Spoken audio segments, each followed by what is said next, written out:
नमस्कार, स्वागत है आप सभी का हमारे स्पेशल प्रोग्राम में। मैं हूं आपके साथ सुनील चौहान। बीजेपी लोकसभा चुनाव जीतने के लिए कोई कोर कसर नहीं छोड़ना चाहती है। बीजेपी की आपने चाय पर चर्चा तो सुनी होगी। अब बीजेपी 2024 को लेकर टिफिन पर चर्चा करेगी, जिसमें बीजेपी के 250 से ज्यादा नेता शामिल होंगे।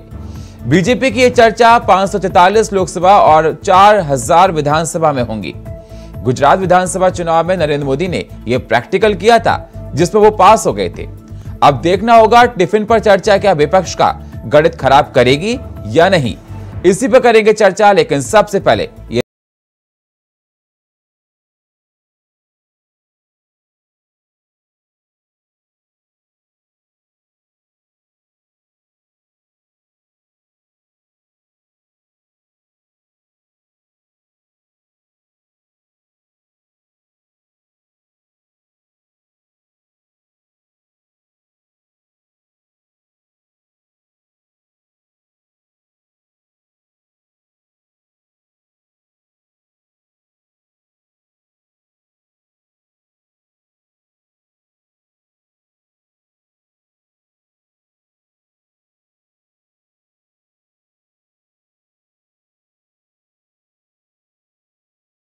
है। जी हां, जैसे ही चुनाव आने वाले होते हैं, भारतीय जनता पार्टी अपनी पूरी ताकत झोंक देती है। अब 2024 में होने वाले चुनाव के बीजेपी ने अपनी कमर कस ली है और विपक्ष को शिकस्त देने की तैयारियों में जुट गई है, जिसके लिए नई स्ट्रेटेजी तैयार की गई है। मोदी सरकार के 9 साल पूरे होने पर महाजनसंपर्क कार्यक्रम के बहाने बीजेपी ने 2024 लोकसभा चुनाव के लिए पूरी तरह कमर कस ली है। उसी तर्ज पर अब बीजेपी ने सभी सांसद विधायक अपने इलाकों में टिफिन पर चर्चा करेंगे। इस टिफिन बैठक में सभी बड़े और छोटे नेता अपने अपने घरों से टिफिन पैक करवाकर लाएंगे और एक साथ बैठकर सामूहिक भोजन करेंगे। इस बीच भोजन के दौरान एक दूसरे से संवाद भी करेंगे। यदि किसी के मन में शिकवा गिला है तो उसको भी दूर करेंगे। बीजेपी सूत्रों के मुताबिक महाजनसंपर्क के अगले 28 दिनों में पार्टी ने देश भर में 543 लोकसभा क्षेत्रों और लगभग 4000 विधानसभा क्षेत्रों में टिफिन बैठक आयोजित करने का फैसला किया है। ये टिफिन बैठक हर एक विधानसभा स्तर पर आयोजित होगा। पार्टी के सभी सांसद और विधायकों के अलावा बीजेपी के चुनिंदा 250 नेताओं को टिफिन बैठक में शामिल किया जाएगा। इसका मुख्य उद्देश्य पार्टी के निचले स्तर के कार्यकर्ताओं को सक्रिय करना है। इस बैठक में 2024 लोकसभा चुनाव प्रचार अभियान का शुरुआत माना जा रहा है। इस बैठक में क्षेत्र के पार्टी पदाधिकारियों के साथ स्थानीय सांसद, विधायक, क्षेत्रीय और जिला स्तरीय पदाधिकारी भी शामिल होंगे। इस दौरान सांसद और विधायकों को भी आने वाले लोकसभा चुनाव के मद्देनजर तय एजेंडे की जिम्मेदारी सौंपी जाएगी। लोकसभा चुनाव को लेकर बीजेपी ने यूपी की सभी 80 सीटें जीतने का लक्ष्य रखा है। इसके लिए महाजनसंपर्क अभियान की शुरुआत हो चुकी है। ब्रज क्षेत्र में जेपी नड्डा के बाद अब अवध, काशी, पश्चिम, गोरखपुर और कानपुर क्षेत्र में गृह मंत्री अमित शाह, रक्षा मंत्री राजनाथ सिंह और सड़क परिवहन मंत्री नितिन गडकरी सहित अन्य नेताओं के भी दौरे होंगे। बीजेपी सूत्रों की माने तो टिफिन बैठक का प्रधानमंत्री नरेंद्र मोदी का बहुत करीबी रिश्ता है। पीएम मोदी गुजरात में सालों पहले से इस नुस्खे को आजमाते रहे हैं। गुजरात में रहते हुए पीएम मोदी ने टिफिन बैठक के कार्यक्रम को कई बार आजमाया और हमेशा उन्होंने अपने लक्ष्य को पाया। अब उसी नुस्खे को बीजेपी ने पूरे देश में आजमाने जारी है, ताकि आने वाले लोकसभा चुनाव से पहले निचले स्तर तक बीजेपी के मुख्य कार्यकर्ताओं का ग्रीसिंग हो जाए और कार्यकर्ता अपनी तंद्रा से छोड़ पूरी ताकत से चुनावी तैयारियों में जुटना शुरू कर दें। बीजेपी के टिफिन पर चर्चा विपक्ष की नींद उड़ा रही है। पीएम मोदी का ये प्रैक्टिकल गुजरात के विधानसभा चुनाव की चुनावी लैब में पास हुआ था। उसी की तर्ज पर बीजेपी लोकसभा चुनाव में इस कार्यक्रम में वोटरों को अपने पाले में लाना चाहती है।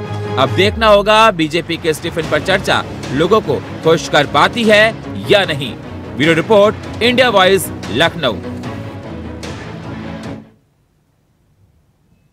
तो बीजेपी की टिफिन पर चर्चा इस समय काफी जोरों पर देखी जा रही है। कहा जा रहा है कि बीजेपी 2024 के लोकसभा चुनाव में अपने पाले में वोटों को लाने के लिए टिफिन पर चर्चा करेगी।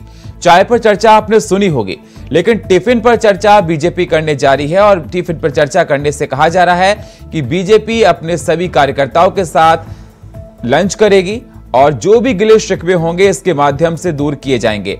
अपने घर से टिफिन बनाकर लाया जाएगा और हर बूथ लेवल पर यह काम किया जाएगा। तो 2024 को लेकर बीजेपी काफी एक्टिव नजर आ रही है, कोई कोर कसर नहीं छोड़ना चाहती है। इसको लेकर बीजेपी के टिफिन पर चर्चा, ये कार्यक्रम है, यह 80 लोकसभा सीटों पर होगा और सभी सीटों पर अभी से तैयारियां जोरों पर चल रही हैं। तो सवाल इस बात का है कि क्या बीजेपी का टिफिन पर चर्चा विपक्ष के लिए मुसीबत बनेगा, क्योंकि विपक्ष को भी सोचना होगा कि किस प्रकार उनका खोया हुआ जनाधार वापस आएगा। अगर देखा जाए लगातार बीजेपी और पार्टियों के वोटों में सेंध लगा रही है, तो विपक्ष के लिए भी चिंतन और मंथन करने की जरूरत है कि किस प्रकार से क्षेत्र में काम करना, हर वोटरों को अपने पाले में लाना है। तो ये सवाल बना हुआ है। तो बीजेपी के टिफिन पर चर्चा को लेकर जोरों से ये देखा जा रहा है कि चर्चाएं चल रही हैं और जिसमें 250 से ज्यादा बीजेपी के नेता खुद इसमें शामिल होंगे।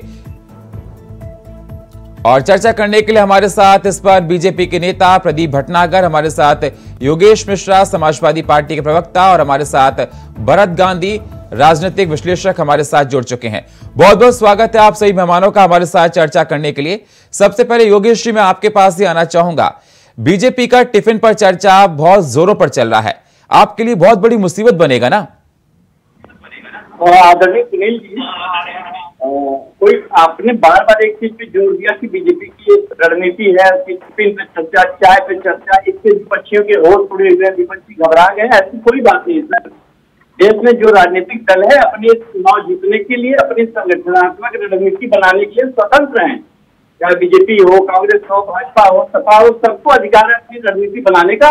इसी के साथ भाजपा का हिस्सा है, वो अपनी रणनीति बनाते हैं। समाजवादी पार्टी अपने बूथ स्तर से लेकर राष्ट्रीय स्तर की कमेटी को मजबूत करने के लिए समीक्षा बैठकें कर रही है, लगातार एक्टिव है क्षेत्र में। तो सब अपना अपना कार्य कर रहे हैं। किसी की किसी रणनीति से किसी की जीत नहीं होती है, क्योंकि अंत में जीतेगा वही है और जो जनता के बीच में अंतिम बूथ स्तर तक पहुंचेगा, जनाधार बना के जाएगा।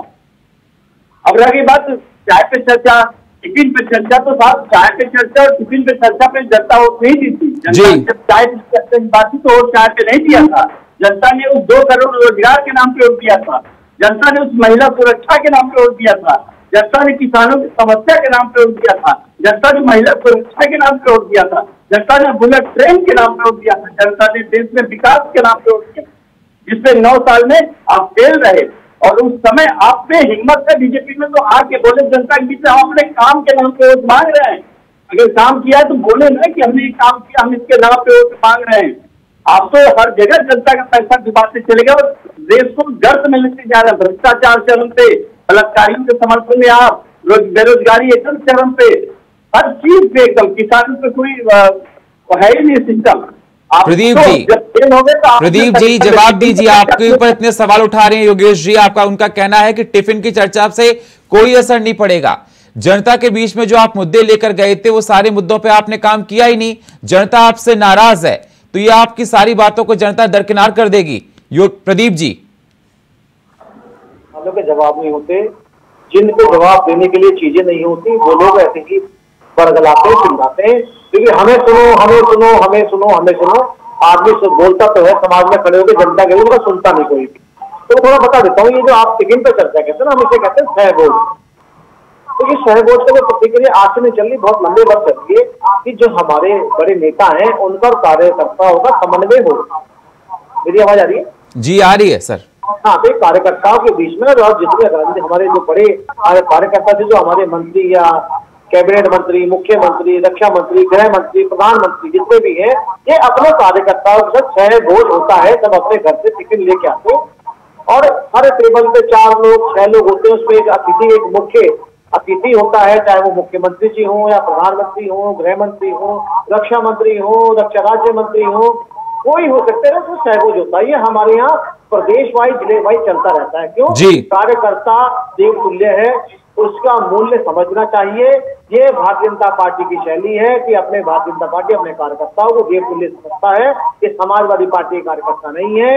जमीन कब्जा ली, पैसा छीन लिया, ट्रांसफर कर दिया, गुंडे पाल लिए, थानों में ठेकेदारी सिस्टम लगा दिया। प्रदीप जी, योगेश जी का यही तो कहना था आपसे कि आप जनता से जो वादे करते हैं, चर्चाएं करते हैं, धरातल पर दिखाई नहीं देते। उनका कहना है बेरोजगारी बहुत है, भ्रष्टाचार बहुत है, आपके शासन में जनता बहुत दुखी है। तो किस प्रकार से आप चर्चाएं करते हैं? ये देखिए, ये कार्यकर्ताओं कार्यक्रम है, ये पार्टी का कार्यक्रम, पार्टी का कार्यक्रम, ये भारतीय जनता पार्टी कार्यकर्ताओं कार्यक्रम। ये कार्यकर्ता आपस में बैठते हैं, जिले के, मंडल के, वार्ड के, बूथ अध्यक्ष होते हैं, एक प्रदेश से लेकर राष्ट्रीय कार्यकारिणी तक ले। चर्चाएं तो जनता के विकास के मुद्दे पर की जाती होंगी ना? नहीं, ये कार्यकर्ताओं के बीच में होता है, समन्वय होता है। जब संगठन में, मतलब इस बात पर चर्चा नहीं की जाती है कि क्षेत्र में क्या चल रहा है? मैं सब कुछ बता रहा हूँ, सब कुछ बता। नहीं, मैं आपसे जानना चाहता हूं प्रदीप जी, आप ये बताइए, जब आप चर्चा करते हैं कार्यकर्ताओं के साथ, तो क्या आप इस बात पे चर्चा नहीं करते कि क्षेत्र में क्या समस्याएं हैं, उनको दूर करना चाहिए? बात करते हैं कि आपकी सरकार ने देश के लिए क्या करा, आपकी जो आप कार्यकर्ताओं ने मिलकर भारतीय जनता पार्टी के नवनिर्माण प्रदेश में और देश में सरकार बनाइए, आपकी क्या उपलब्धियां हैं, आपने क्या करा जनता के लिए, देश के लिए, प्रदेश के लिए। वही तो मैं आपसे सवाल कर रहा हूं कि नेता लोग कार्यकर्ता के अंदर ऊर्जा भरते हैं कि आप धरातल पर काम कीजिए, बूथ स्तर पर काम कीजिए, आने वाले, यही तो प्रदीप जी, मैं आपसे यही सवाल कर रहा हूं कि नेता लोग, चाहे आपने बात किया, चाहे जेपी नड्डा की बात कर रहे हैं, चाहे गृह मंत्री की बात कर रहे हैं, नरेंद्र मोदी जी ने खुद ये प्रैक्टिकल किया था गुजरात में, विधानसभा चुनाव में पास हुए थे। तो सवाल मेरा आपसे यही है, जिस प्रकार से योगेश जी ने आपसे कहा कि अगर आप जो कार्यकर्ताओं से बात करते हैं, जनता के हित मुद्दों की बात करते हैं, और वही मुद्दे धरातल पर दिखाई नहीं दे रहे, तो जनता आप पे विश्वास कैसे करे? कुछ नजर आता है मगर विपक्ष को नजर नहीं आता, क्योंकि है ना, विपक्ष की आंखें तिरछी हैं। अब आप इस बात को माने हैं ना? अभी तो आप कह रहे थे। जी योगेश जी जवाब दीजिए, फिर मैं जाऊंगा। जनता को सब नजर आ रहा है। जी योगेश जी, मैं कह रहा हूँ बलात्कारी को देश में ये बचा रहे हैं, भ्रष्टाचारी सबसे बड़े अडानी को ये बचा रहे हैं, देश की संसद चलने नहीं दे रहे भाजपा, और कोई भी काम देश में हो नहीं रहा। भाजपा चाहती कुछ न हो, खाली एक छत्र राज, राजशाही स्थापित हो, नरेंद्र मोदी एक मस्त नास्ती। इस पे जब इस शैली पे चलेंगे तो जनता का हित कहाँ चाहेंगे? देश में बेटियां बैठी है धरने पे, कोई हित नहीं है। बलात्कारी को क्यों नहीं गिरफ्तार करके डाल देते? किसानों की समस्याओं पे क्यों नहीं काम कर देते? आप मुसलमान पे थे ना, बजरंगबली की जय पे, प्रभु श्री राम पे, कर्नाटक ने नकारा कि नहीं आपको? आप जनता के मुद्दों की बात कर ही नहीं सकते। हिम्मत है तो बोलिए कि काम किया है, काम के नाम पे हिम्मत है तो वोट मांग के दिखाइए, अगर हिम्मत है जनता के बीच में।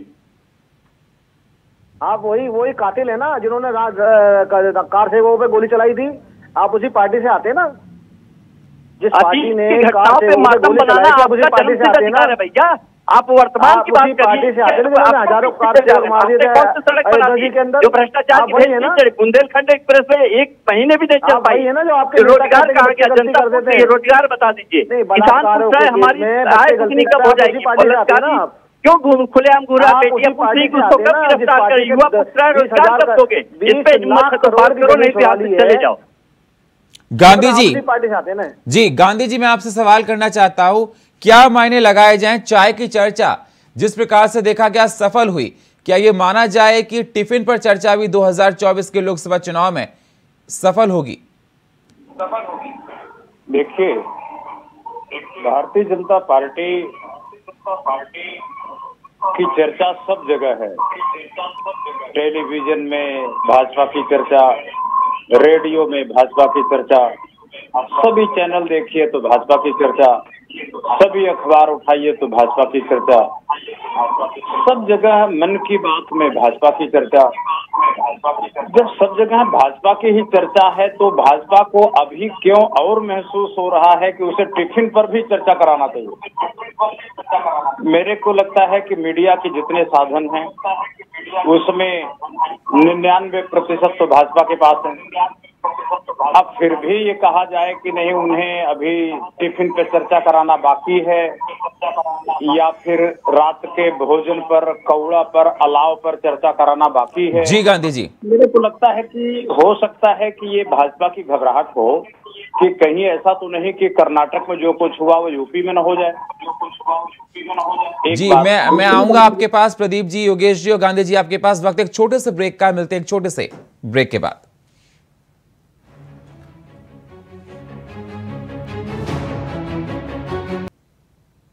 ब्रेक के बाद स्वागत है आप सभी का हमारे इस खास प्रोग्राम में। हम चर्चा कर रहे हैं टिफिन पर चर्चा, जो कि बीजेपी अपने 80वीं लोकसभा सीटों पर चलाएगी और 4000 विधानसभा सीट जो कि देश के वहां पर ये चलाई जाएगी। और लगातार ये कहा जा रहा है कि बीजेपी 2024 के लोकसभा चुनाव को लेकर तैयारियां जोरों पर कर रही है और कोई भी कोर कसर नहीं छोड़ना चाहती है चुनाव जीतने को लेकर। अब सवाल इस बात का है कि अगर बीजेपी का काम इतना अच्छा है तो बीजेपी इतनी उत्तेजित होकर सबसे पहले तैयारियां क्यों कर रही है। मेरे साथ जुड़े हैं प्रदीप भटनागर जी, मेरे साथ जुड़े हैं योगेश मिश्रा जी समाजवादी पार्टी से, और मेरे साथ जुड़े हैं गांधी जी राजनीतिक विश्लेषक हैं। प्रदीप जी, जब आपको लगता है कि आपने बहुत अच्छा काम किया, ये सब कुछ बहुत अच्छा किया, अभी आप कह रहे थे कि जनता हमारे विकास के मुद्दे को देखती है, तो आपको इतना चाय पर चर्चा हो, चाहे टिफिन पर चर्चा हो, ये सब करने की इतनी जरूरत क्यों पड़ रही है? अगर जनता आपके विकास के काम से खुश है ना, तो आपको तो फिर इतना कुछ एक्टिव होने की कोई जरूरत नहीं है। प्रदीप जी। जी आदरणीय चौहान साहब, मैं आपको थोड़ा बता देता हूँ। ये जो टिफिन पे चर्चा है, चाय पे चर्चा है ना, ये कार्यकर्ताओं के लिए कार्यक्रम है। और कार्यकर्ताओं के लिए कार्यक्रम ये कि कार्यकर्ताओं में एकजुटता और अखंडता दिखाई दे। जो भारतीय जनता पार्टी के जो सबसे बड़ा कार्यकर्ता, जो हमारे वार्ड का कार्यकर्ता होता है, सबसे बड़ा हमारा जो कार्यकर्ता होता है, जो गली में वोट मांगने का काम करता है, वो देशतुल्य कार्यकर्ता होता है। और उस कार्यकर्ता का अधिकार है कि सहभोज के अंदर वो अपने वरिष्ठ लोगों के साथ बैठ के भोजन करे, उनसे बातें करे, जिससे कि जो समन्वय होता है एक बड़े और छोटे कार्यकर्ता जी। मैं भी सर आपसे प्रदीप जी, प्रदीप जी, मैं भी सवाल आपसे यही कर रहा था। ये कार्यकर्ताओं का है, लेकिन कार्यकर्ताओं से जिक्र यही किया जाता है कि धरातल पर क्या चल रहा है, क्षेत्र में क्या चल रहा है, ये सब आपसे जुड़ा हुआ। आप इससे ये नजरअंदाज नहीं कर सकते हैं कि अगर कोई कार्यकर्ता, बहुत से कार्यकर्ताओं में मतभेद होता है तो आप लोग इसको सुलझाते हैं, और कई बार आपकी पार्टियों में देखा जाता है मतभेद, पार्टी जब टिकट बांटती है बहुत से मतभेद होते हैं, आपकी पार्टी नहीं, हर पार्टी में होते हैं। तो चुनाव को देखते हुए जिस प्रकार से तैयारियां करना, एक मिनट समय आपके पास आता हूं। आपका ये कहना है कि कार्यकर्ताओं के लिए है, लेकिन कार्यकर्ताओं के साथ साथ ये देखा जाता है ना कि चुनाव नजदीक आते ही इस प्रकार से बीजेपी प्रोग्राम करने लगती है। लेकिन आप इस बात को मानिए कि अगर आप कोई डिस्कशन करते हैं, बात करते हैं, तो इसमें जनहित की बात भी होती है, इसमें क्षेत्र की बात भी होती है।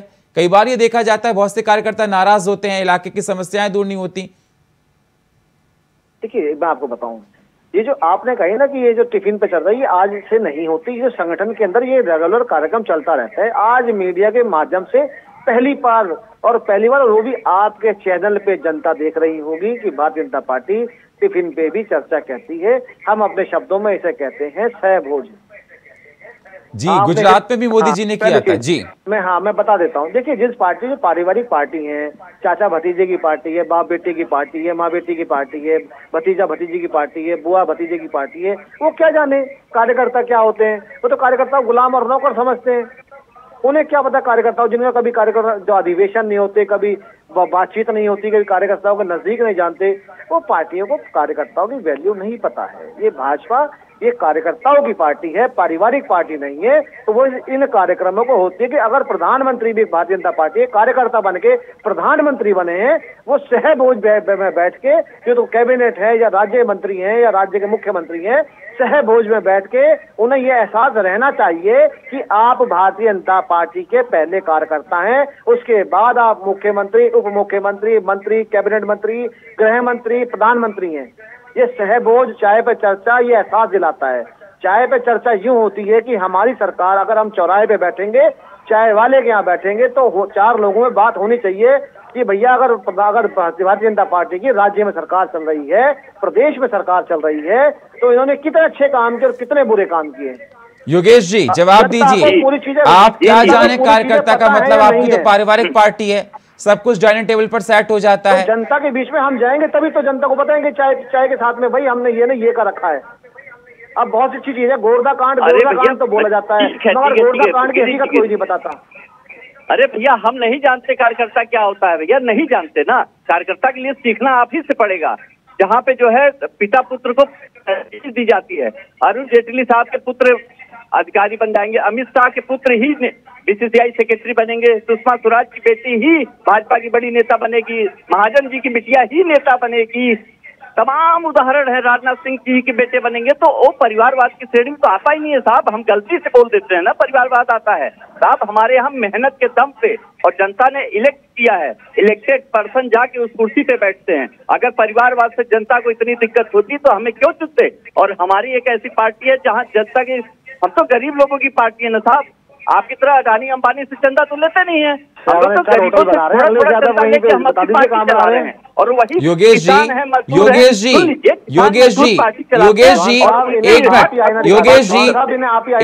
जी, मैं आपसे एक सवाल करना चाहता हूं। आप गरीब लोगों की पार्टी है ना, सैफई महोत्सव देखा है गरीब लोगों की पार्टी को कैसा होता है, तो आप ये मत कहिए कि आप गरीब लोगों की पार्टी हैं। गोरखपुर महोत्सव देखा आपने, उस पर भी एक शब्द कहिएगा कि वो जनता, अगर हमारा महोत्सव नहीं, मैं उनसे, अगर आप ये कह रहे हैं कि शब्द आपके है ना कि आप गरीब लोगों की पार्टी है, तो सैफई महोत्सव आपको याद होना चाहिए किस प्रकार से रंगारंग कार्यक्रम वहां पर होते हैं। अरे बाबा जी क्या करा रहे थे? बाबा जी गोरखपुर में क्या भजन? मैं सवाल आपसे कर रहा हूँ, आपके शब्द थे कि हम गरीब लोगों की पार्टी है। बाबा जी गोरखपुर में अश्लीलता परोस रहे थे, गोरखपुर में सांसद जी थे, सब कुछ था, और एक रंगारंग कार्यक्रम हुआ गोरखपुर महोत्सव। तो जनता के पैसे का मिसयूज नहीं था।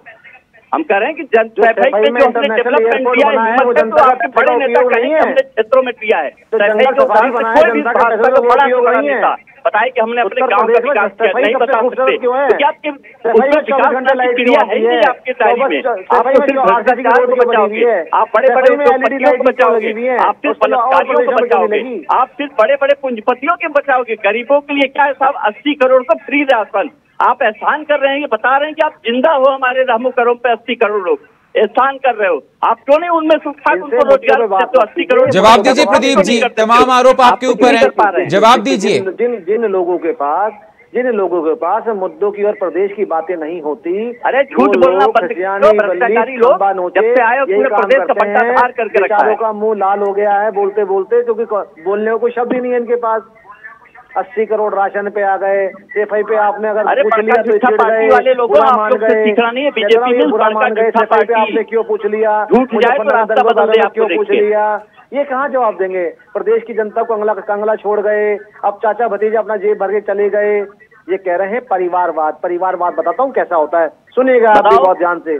सुनिए, मैं बताओ, आज बताओ, हम भी बताएंगे परिवारवाद। पिताजी राष्ट्रीय अध्यक्ष, सुन लीजिए श्रीमान, सुन लीजिए। गुरु जी की विरासत मिली, बोलिए मत, ज्यादा मत बोलिए, दिखाइए, सुनिए। हमारे आदरणीय मठक के जो गुरु जी थे, उनके विरासत में उनके शिष्यों को विरासत। जी प्रदीप जी बोलिए आप। जिसके तहत आप भैया सुनना नहीं चाहते। ठीक है, उनके पास जाऊंगा, आप बोलिए सर। और गुरु जी की शिष्य को विरासत। सुन तो लो भैया, सुन तो लो। परिवारवाद कैसे होता है? मुख्यमंत्री सुन लो, ज्यादा मत बोल के दिखाओ। पिताजी राष्ट्रीय अध्यक्ष, सुन लीजिए, पिताजी राष्ट्रीय अध्यक्ष, फालतू बात, चाचा जी राष्ट्रीय महामंत्री।